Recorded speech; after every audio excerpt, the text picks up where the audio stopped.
Ano ba ang trabaho nyo? Ano, naiwan ako eh. Saan po? Yung mga kasama ko. Ano po? Construction? May station ako eh, naiwan ako. Naiwan po, ibig sabihin hindi po kayo nakatrabaho? Hindi ako na, hindi na ako binalikan. Saan po kayo nakatira? Diyan, nakikitulog lang ako dyan sa labas. Hindi ako nililigo sa Taga saan po ka talaga kayo, Tay? taga Tarlac. Tarlac. Paano po kayo napunta rito? Eh, may project dito. Oo. Pag naiwan ako eh, pati yung habas yung may yung bag ko, may kumuha. Saan po? Yung tito na natulog ako dyan sa may tabi niyan. Mm. Pagising ko lang yung bag ko natin yung cellphone ko. Dapat po gusto nyo na po umuwi. Oo. Eh, wala lang pamasahe, kumbaga. Try ko po. Ay naka, naglalakad oh. Ha? Naglalakad ng mga estudyante. Bakit? Eh baka meron silang ballpen. Pag dumaan po dito yan. Ilan taon ka na? Walaan mo, Tay. 32?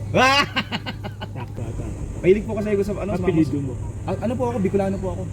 Tatay ko po ay taga Goa, Camarines Sur. Gawa. Opo, Goa, Camarines Sur. Ngayon po, napunta siya ng Malolos, nakilala nanay ko, tubang Malolos. Ayun po, dito po siya tumira. Nanay ko, Iriga. Suarez ako. Iriga po. Iriga. Sa Buhi, Camarines. Ayun tayo, sakto. Andito, titigil pa akong ballpen tayo. Pero Estudyante, wait lang tayo. Imagine mo tayo, estudyante, mga walang dalang ballpen. Ano ginagawa? Ano klase? Ayun nga tayo, mamaya po, hiram po tayo. Hindi ko pwede. Ako hindi pwede. Hiram po ako dyan. Para makontak po natin yung, makontak niyo po ako. Hindi ko po yung number ko sa inyo. Ano lang ako.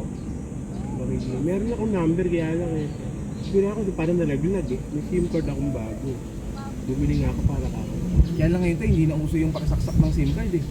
Dati po kasi uso yung makikisaksak ng SIM card. Kaya pa naman yung brush may cellphone. Kaya, mas wala po. Ano. Dami ko yun. Hindi ko yun. 19,000 yung kalahatan. Ako po, kasama po dun sa pag na nakuha sa inyo. Pati yung kitaka. Ando po yung mga lisensya. Hindi na expired na rin yung iPhone. Yun kaya lang. Mahalaga. May naman pa yun siguro nasa mga 1,3, 1,2. Parang nakapilok mo gano'n. Tay, kilala niyo ba si Job? Kilala niyo na ba yung pangalan Job? Si Job po, ano yan?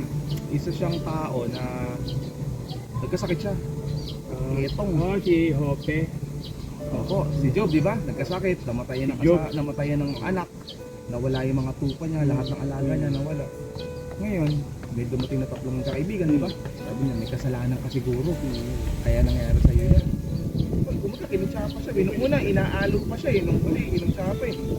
Ngayon po, siguro, hindi naman napuno. Pero si Job kasi, sabi ni Lord sa kalaban, o sige, yung anak ko si Job, kahit na kung gawin niya dyan, ako pa rin sasambahin niya. Ngayon po, ito na, kinusyon na ni Job si Lord.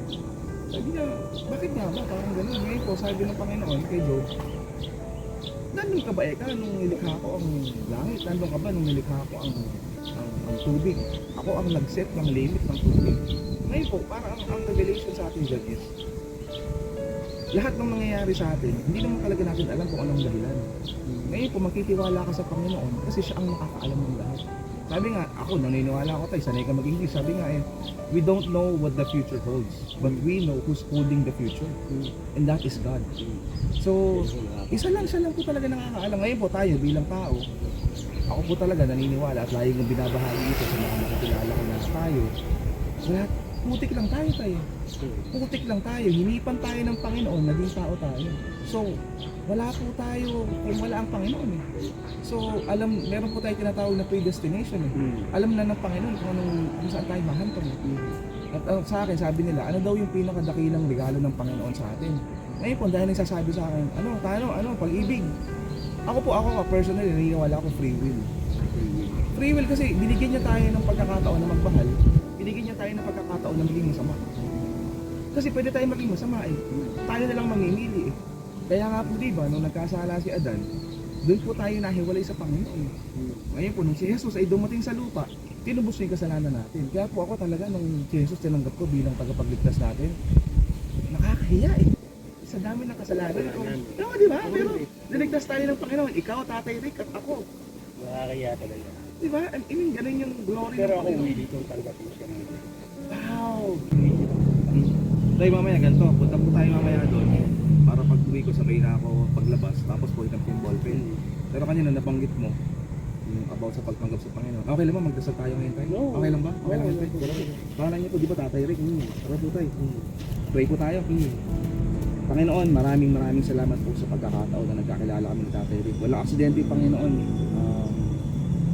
Kasi nung nakita ko siya, Panginoon, hindi ko alam, hindi ko siya kilala, hindi ko alam kung anong buhay niya, hindi ko alam kung anong background niya. Pero Panginoon, kinausap mo ako, sinabi mo sa akin na kamusta ko siya, ano siya, kung ano iniinom niya. Lord, maraming salamat kasi binigyan mo ako ng oportunidad na magkaroon na naman ng bagong kaibigan kung saan dito talaga ako nagagalak at naibabahagi ko ang salita mo at ang presensya mo. Tatay Rick, ngayon po, napagod po tayo sa Panginoon na may bukas na puso at bukas na pag-iisip na siya po ang dadakilain natin. Sumunod po kayo sa akin panalangin. Panginoon, ako po ay makasalanan at hindi ko kaya na iligtas ang aking sarili.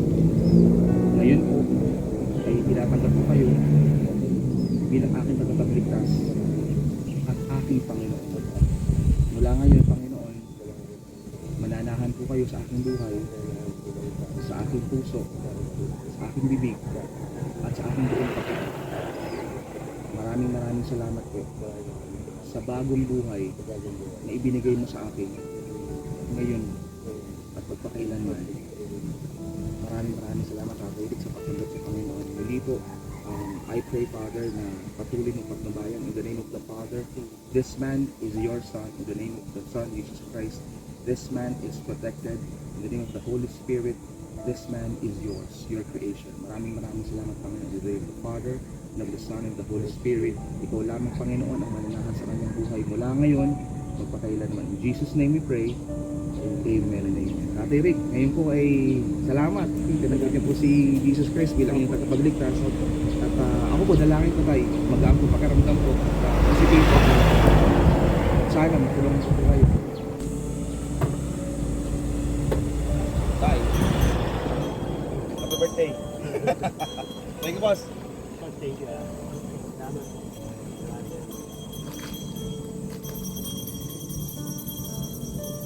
Kahit na ano pa sa ginawa mo noon, ganun ka kamahal ng Panginoon. Kailangan mo talaga natin ma-acknowledge.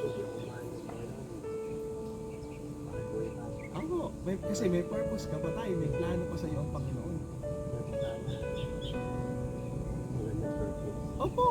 Kasi basta tayo ganito, ang purpose ng Panginoon, wala nang higit pa rin. Kasi tayo, di ba, may plano ka, may plano ako. Pero hindi pa minsan, o kadalasan, nababali yung plano. Kasi po, hindi siya naka-align sa plano ng Panginoon sa buhay natin. Sabi sa Bible tayo, delight yourself to God. Diba? Delight yourself, delight ourselves to God. So ngayon, pag hindi natin, ang delight po kasi is sa kanya tayo magiging masaya. Eh ngayon, minsan tayo, masaya tayo sa plano natin. So ngayon, yung plano natin, hindi talaga natutupad. Kasi sa plano natin tayo nakaasa. Pero pag sa plano niya, tayo wala nang higit pa doon. Wala na. Again tayo, nagkakalala tayo ngayong araw. Hindi aksidente ito. Ako po masaya ako, nagkalala ka tatay. Ako po tagadyan lang ako, pero dito ako tumambay, dito kayo. Oh, hindi po, sa Relias lang din po. Oo, malapit ako po. Ngayon tayo, kapag po mag-text po kayo sa akin, tapos po, advice ko po kayo, kung ito, may trabaho opening. Eh, at least po, makukuha po namin kayo dito. Tay, maraming salamat po. Tay, pagdamutan mo na tay. Pangkain. Huwag na. Tay, again, mahal ka ng Panginoon. Hindi sa akin galing ito. Tara, kaya ka na tay. Thank you, pasala ka mo. Yan lang ako ba? Alala ko tatay ko. Tangkad nyo tay. Alala ko tatay ko eh. Wala na akong tatay. Pero, tanggapin ko to. sa inyo po yan. Tanggapin nyo po kasi sa Panginoon po galing yan. Salamat. May pangkain po kayo kahit siguro hanggang mamaya. Tay, maraming salamat po. Thank you din. Salamat. Bless po. Maraming Opo, salamat. Ingat ka opo. pati pamilya mo. Thank you ha. Opo, yan po. Maraming salamat, brother. Opo, Tano. opo.